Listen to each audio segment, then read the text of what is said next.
After 20 years of marriage, I vanished without a word. She came home to an empty house. No note, no goodbye, just silence. The closets were half empty, the ring was gone, and the life we built together had disappeared overnight. I didn't leave because I stopped loving her. I left because I finally saw the truth behind her lies, and sometimes the person you die for is the same person slowly killing you from the inside. It started so subtly: new hobbies, late-night work trips, messages she wouldn't let me read. I told myself she just needed space, that after all these years, maybe she was finding herself again. I was wrong. The truth came to me one quiet Friday evening, and from that moment, nothing in my world would ever be the same.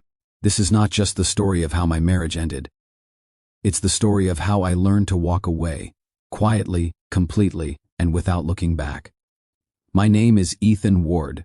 I'm 45 years old, and for most of my adult life, I believed I had it all figured out. I worked as a structural engineer, the kind of man who built bridges, schools, and offices that were meant to last for decades. I thought my marriage would be the same, strong, steady, built to stand the test of time. I met my wife, Lauren, when I was 24. She was working at a small publishing company while finishing her master's degree in creative writing. She had this calm energy about her, a quiet confidence that drew me in from the first moment. She made life feel lighter, easier, like even the long days at work had purpose because I knew she'd be waiting at home. We married 2 years later in a simple ceremony behind her parents' house. It wasn't extravagant, but it felt perfect. Over the next 2 decades, we built a life that, from the outside, looked solid. We bought a modest house just outside the city, raised 2 children, and built routines that defined our lives: family dinners every Sunday, movie nights on Fridays, and road trips every summer. I was proud of what we had. Lauren was always the creative one. She wrote short stories, joined book clubs, and talked about publishing her own novel someday. I encouraged her dreams because that's what a good husband does. When she said she wanted to join a weekend writing program to grow her craft, I didn't think twice about it. I wanted her to feel supported the way she'd always supported me through late nights and stressful projects. Back then, I didn't see the changes starting to creep in. I was too focused on work deadlines, house repairs, and college tuition for our oldest son.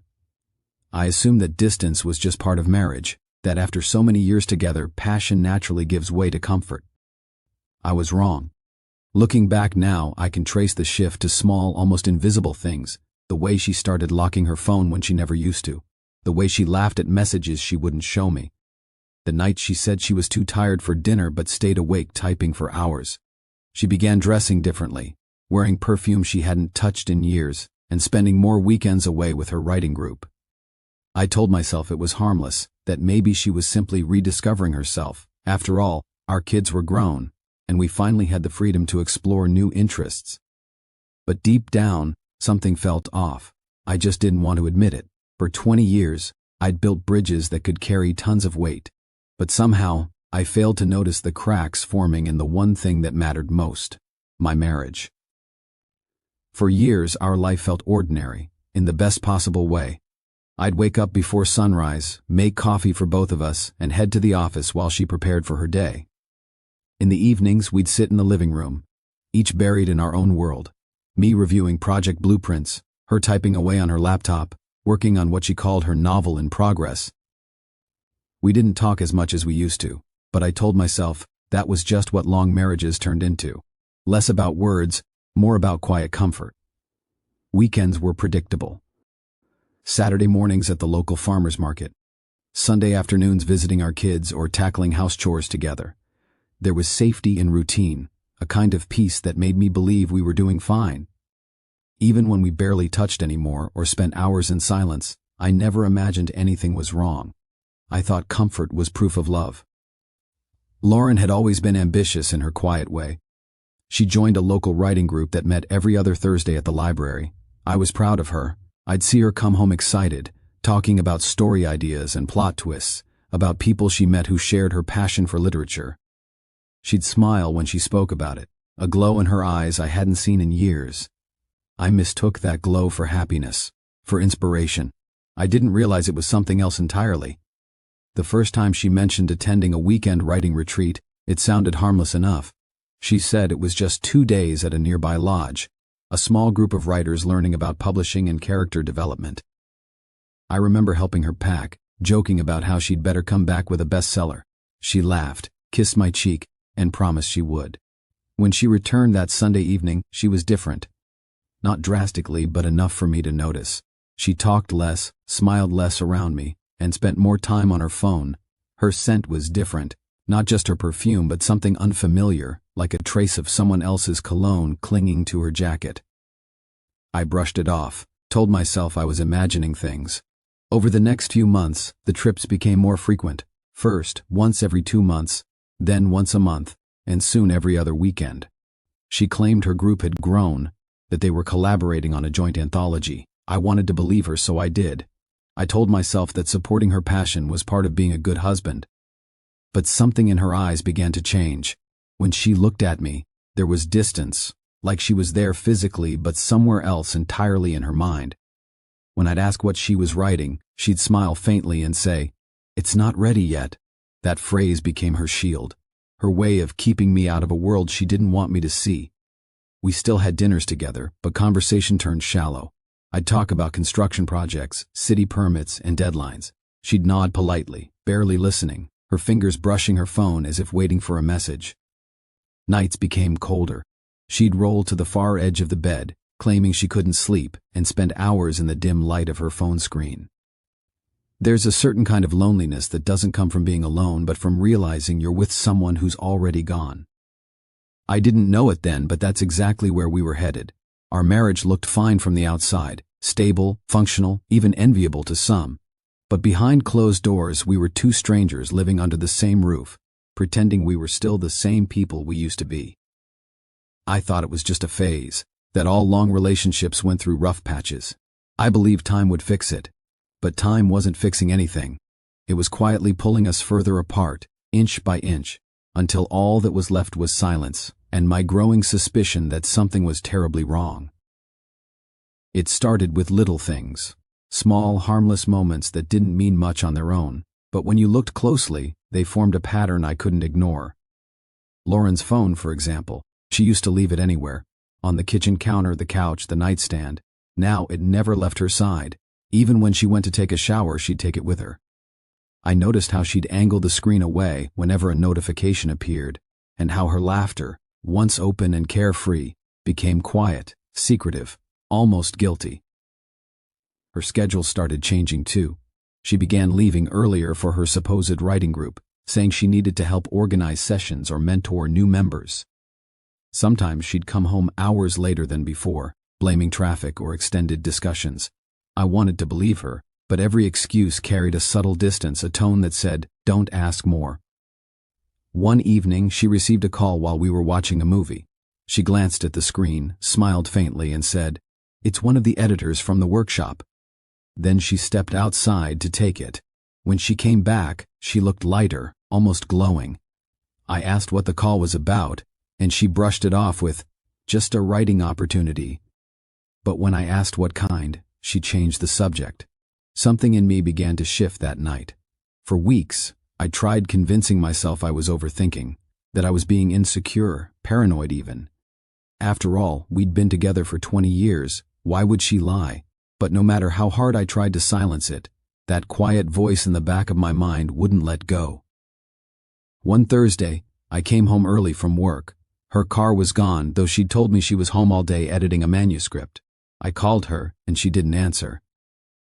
I waited an hour, then 2. When she finally called back, she said she was out for coffee with her writing partner. Her tone was light, casual, too casual. That night, as she slept, I checked our shared calendar. The writing retreat she mentioned for the upcoming weekend wasn't listed anywhere. There was nothing. Just a blank space where she said she'd be gone. That's when I started digging. I checked our bank transactions, something I rarely did. There were a few charges from places I didn't recognize. A hotel 2 towns over, a restaurant we'd never been to. Each transaction was small, ordinary enough to blend in, but to me, they stood out like red flags waving in my face. My chest felt tight as I scrolled through them. I could feel the truth circling me, close enough to touch but still hiding in the shadows.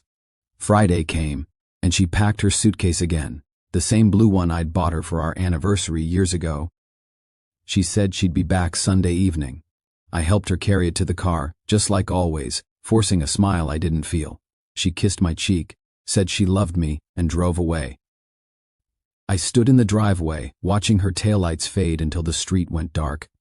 That night, the silence in the house was unbearable. I sat in the living room staring at her favorite chair and wondered how many lies had been told from that very spot. I wanted to believe there was still a reasonable explanation, that maybe I was reading too much into it, but deep down, I already knew. When someone you love changes, you feel it, not in their words but in their absence.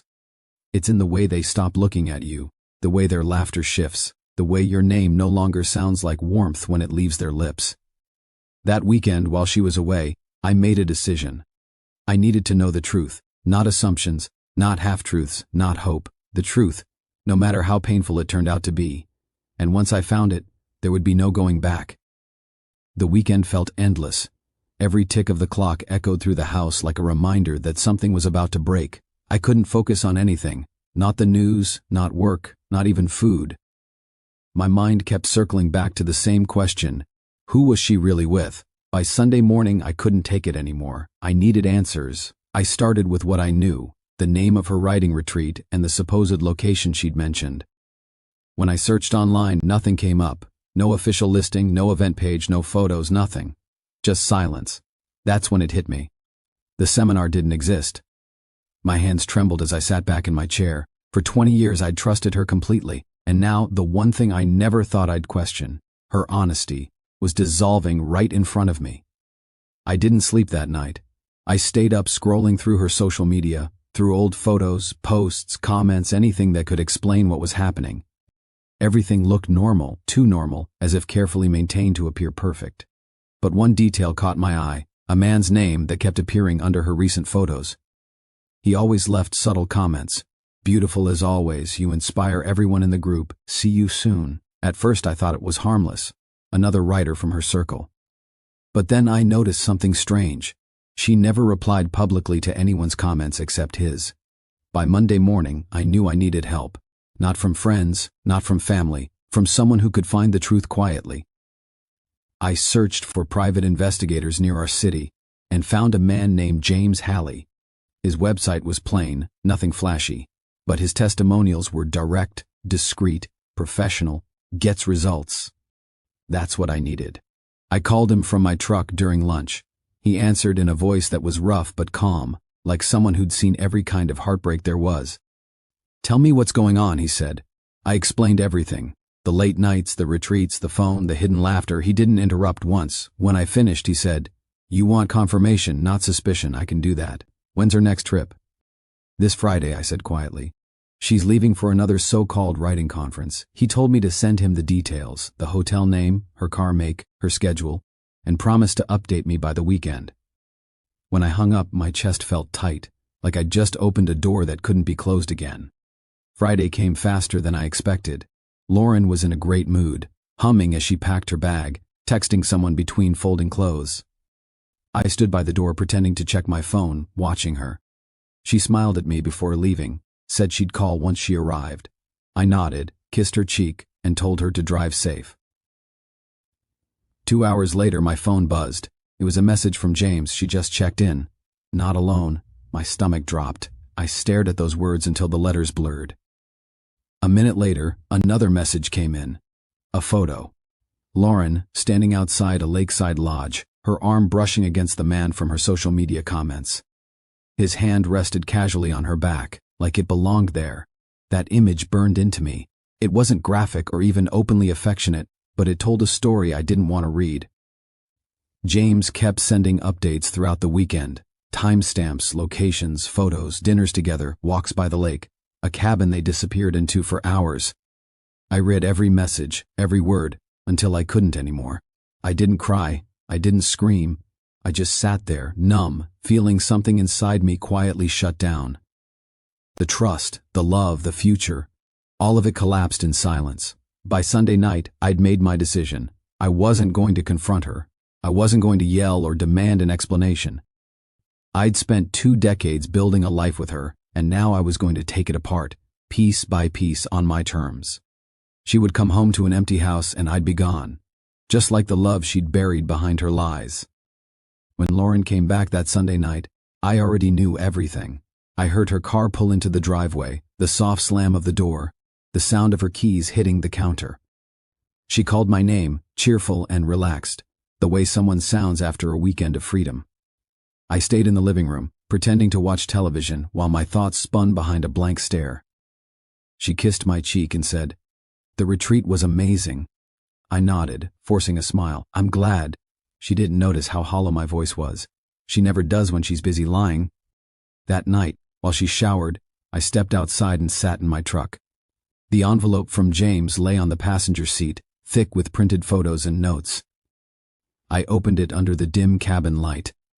There she was, standing with him at the lodge entrance. Another photo, the two of them at dinner, leaning close, then one on a forest trail, her head on his shoulder.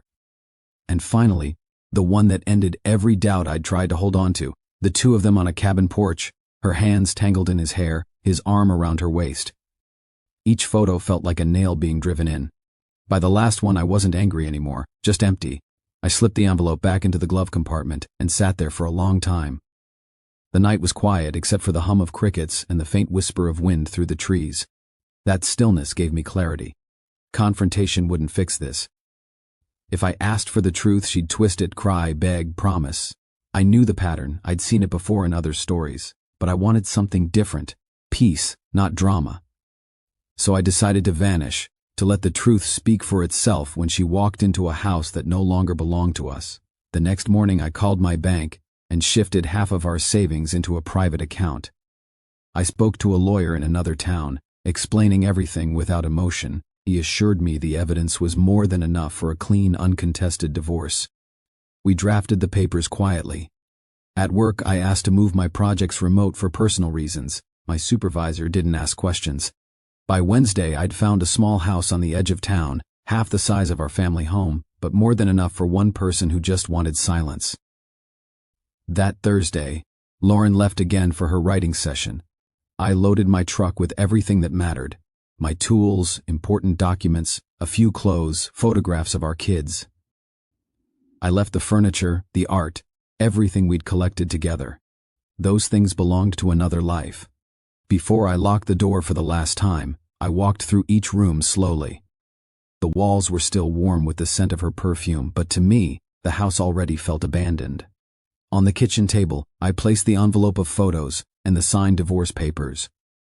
On top of them, I set my wedding ring.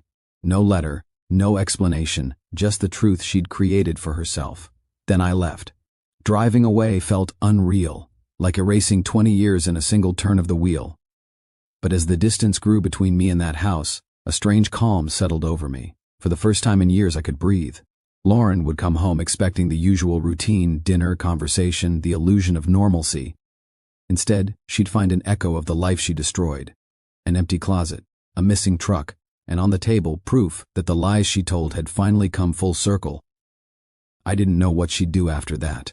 I didn't care. My chapter in her story was over, and I had no interest in reading the next one. By the time Lauren came home that Sunday evening, I was miles away, unpacking boxes in my new place. The house I'd rented was small, quiet, and surrounded by tall pines that whispered whenever the wind passed through. It wasn't much, but it was mine. And for the first time in a long time, the silence didn't hurt. It healed. I turned off my old phone, set up a new number, and made sure no trace of my location could be found. I wasn't hiding out of fear. I just wanted peace. I didn't owe her explanations or closure. She'd already taken everything I had to say when she lied. That night, I imagined her walking through the front door, expecting the smell of dinner, the sound of the television, my usual, "Hey, how was your trip?" Instead, she would find the stillness, the half-empty rooms, the missing clothes, the absence of me. She'd probably call my name at first, believing I was somewhere in the house. Then confusion would creep in, then panic, and finally realization. She'd see the papers and the photos on the kitchen table, the truth in full color, the proof of her choices. And then, maybe for the first time, she'd understand what it feels like to lose something you thought would always be there. I didn't need to witness it. I didn't need her tears or her apologies. I'd already lived through enough of both in my head. In the days that followed, I rebuilt my routine from scratch. I woke up early, made coffee in a quiet kitchen, and walked to the lake near my new home before work. The mornings were cold, but the air was clean. No lies, no noise, no pretending. My lawyer filed the papers that Monday. By Tuesday, Lauren was officially served. I expected a flood of calls, messages, maybe even visits, but none came through. I'd already blocked every path she could take to reach me. A few days later, our oldest son Caleb called. He had just finished college and sounded hesitant. "Dad, Mom's been trying to reach you. She's saying it's all a misunderstanding." I told him gently, "Son, it's not a misunderstanding. It's just the truth." He didn't argue. He'd seen enough growing up. The distance, the tension. He understood more than I wanted him to. Weeks passed, then months. The divorce moved forward quietly. I worked during the day, fixed things around the house in the evenings, and went fishing on weekends. I started sleeping through the night again. No sudden wake-ups, no heavy chest, no checking for a phone that wasn't buzzing anymore. One morning, Caleb called again. "She's not doing well, Dad," he said softly. "She looks lost." I didn't respond right away. What could I say? The truth was, part of me still felt pity for her. Not love, not anger, just pity. She had traded 20 years of loyalty for a few months of excitement, and now she was facing the emptiness she'd created. I wished her peace, but I didn't wish her back. 3 months later, the divorce was finalized. A short letter from my lawyer confirmed it. Just like that, 2 decades of life together ended with a signature. I stared at the paper for a long time, then folded it neatly and set it aside. I didn't feel joy, and I didn't feel pain. I just felt free. Freedom has a strange silence to it. It's not loud or dramatic, it's calm. It's the kind of silence that doesn't echo, it settles. That's what my life became. Simple, steady, peaceful. And as for Lauren, I never saw her again. But every now and then, when I passed the old road that led to our former house, I thought about that Sunday night, her standing in the doorway, looking at the empty space where her marriage used to be.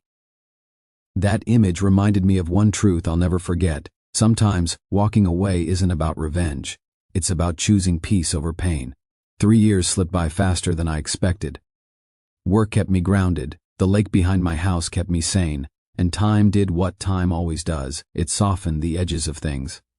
Life had become simple. I fixed what was broken, cooked my own meals, and learned how to enjoy silence again. Somewhere along the way I met someone new. Her name was Isabella. She worked as a logistics manager for one of my projects. Sharp mind, calm heart. We started as friends, 2 people who'd both seen what dishonesty could do. Friendship turned into trust, and trust slowly grew into something I hadn't felt in years, peaceful companionship. We'd been together for almost 2 years when it happened. A Saturday afternoon, early autumn, the kind of day when the air smells like rain and wood smoke. Isabella and I were at a coffee shop downtown, talking about plans for a short trip to the coast. I remember glancing toward the door when it opened, and that's when I saw her. Lauren. For a moment, I thought my mind was playing tricks on me. She looked thinner, older, her hair shorter, her eyes tired in a way that no amount of rest could fix. She froze when our eyes met. "Ethan?" she said, her voice small, almost fragile. I hadn't heard that voice in years, and yet, it felt like it came from a lifetime ago. She took a few steps closer. "I've been looking for you," she whispered. "Please, just 5 minutes." There was a time when those words would have shaken me, but not anymore. I looked at Isabella, then back at Lauren. "You don't need 5 minutes," I said quietly. Everything that needed to be said was already written on that kitchen table 3 years ago. Her eyes filled instantly. "I made a mistake. I ruined everything. I ended it with him. I shook my head. "Lauren, you didn't ruin it that weekend. You ruined it every time you chose a lie over honesty. Every time you looked me in the eye and pretended nothing was wrong. People around us had started to notice, but I didn't care." She reached out, almost pleading. "I just want a chance to explain, to apologize." "I don't need your apology," I said. "And you don't need my forgiveness. What's done is done," her voice cracked. "Please, Ethan, just... please." I took a breath. "No, That single word seemed to break something in her. Her shoulders slumped, tears fell, and for a moment I felt only pity. Not for what she'd lost, but for what she'd thrown away believing she'd find something better. I paid for our coffee, nodded to Isabella, and we walked out together. As the door closed behind us, I didn't look back. Outside, the sky had started to drizzle. Isabella slipped her hand into mine. "You okay?" she asked. "Yeah," I said. "More than okay." We walked down the street. While the rain gathered on our jackets, the sound soft and rhythmic. I realized then that closure isn't something another person gives you. It's the peace you find when you finally stop needing answers. That day, Lauren became just another chapter of a book I'd already finished reading. It's strange how life works. You spend years believing that love is something you protect, something you fight for, and then one day you realize the only thing worth fighting for is your own peace. I don't hate Lauren. I stopped carrying that weight a long time ago. Hatred ties you to the past, and I've had enough of living backward. I simply let her memory fade, the way a photograph loses color when left in the sun too long. Now my mornings start quietly. I brew my coffee, step out to the porch, and watch the fog lift off the lake. The world feels calm again. The man I used to be, the one who doubted, who kept waiting for explanations, doesn't live here anymore.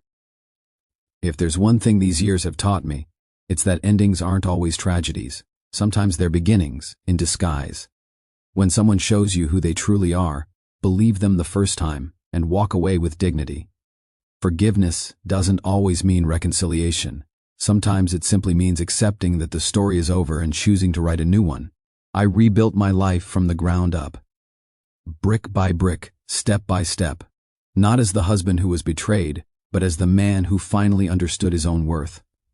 Lauren will always be a part of my history, but not my destiny. I wish her peace, the same kind I found when I finally stopped chasing closure and started living again. So if you've ever been broken by betrayal, remember this: you don't heal by returning to what hurt you.